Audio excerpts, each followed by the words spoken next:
Perkenalkan, nama saya Firdaul Mafiro, saya dari Prodi Pendidikan IPS. Di sini saya akan menjelaskan mengenai penelitian saya yang berjudul Problematika Pembelajaran IPS terhadap siswa di masa pandemi COVID-19 di SMP Islam Ngoro.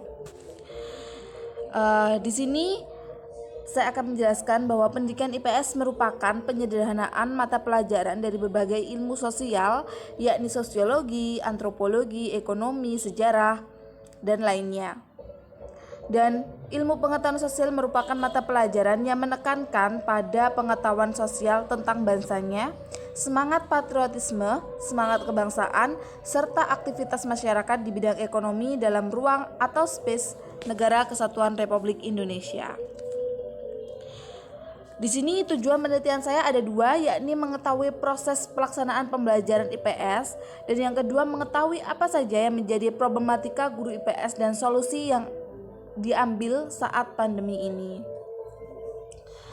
Dan kegunaan penelitian ini secara teoritis atau secara umum, hasil penelitian ini diharapkan dapat menambah khasanah ilmu, pengetahuan dan keilmuan dalam problematika pembelajaran khususnya pada bidang studi IPS, dan diharapkan penelitian ini juga dapat menjadi referensi pada penelitian-penelitian selanjutnya yang berhubungan dengan problematika pembelajaran IPS serta menjadi bahan kajian yang lebih lanjut.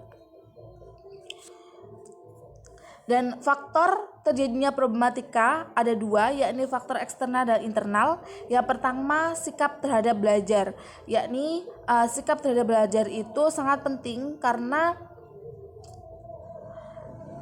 jika kita saat melakukan pembelajaran memiliki sikap yang kurang suka dengan pembelajaran itu, maka akan terjadi problematika. Yang kedua, motivasi belajar. Motivasi belajar ini sangat penting karena bila kita tidak ada motivasi, pembelajaran tidak akan berjalan sesuai dengan yang kita harapkan atau dengan baik. Yang ketiga, konsentrasi belajar.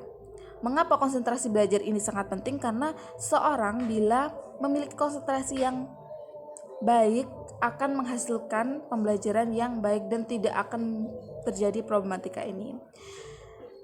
Yang keempat, kemampuan mengolah bahan belajar.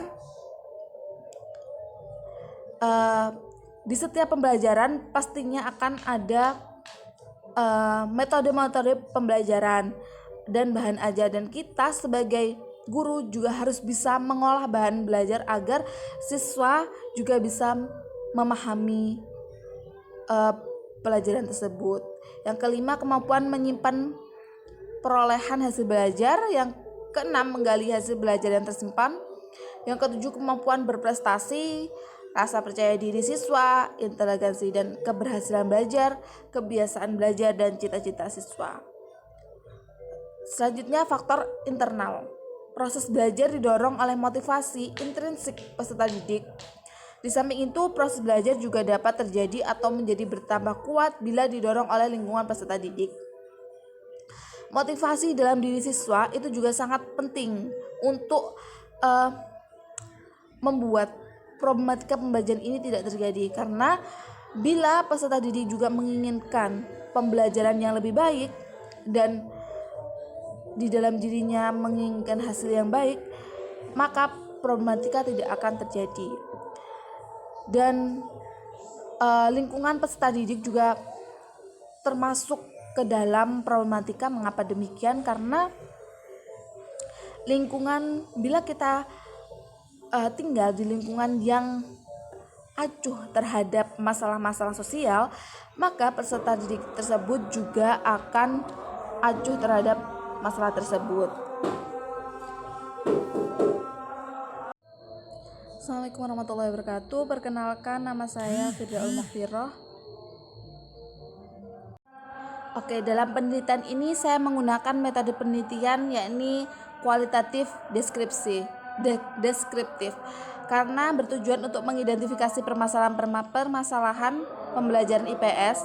Dan di sini saya mengambil informan adalah guru IPS dari siswa sekolah SMP Islam Ngoro. Adapun teknik pengumpulan datanya adalah wawancara, observasi, dan dokumentasi.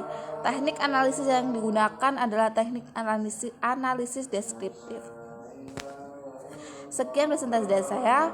Bila ada salah kata, mohon maaf. Wabillahi taufiq wal hidayah. Wassalamualaikum warahmatullahi wabarakatuh.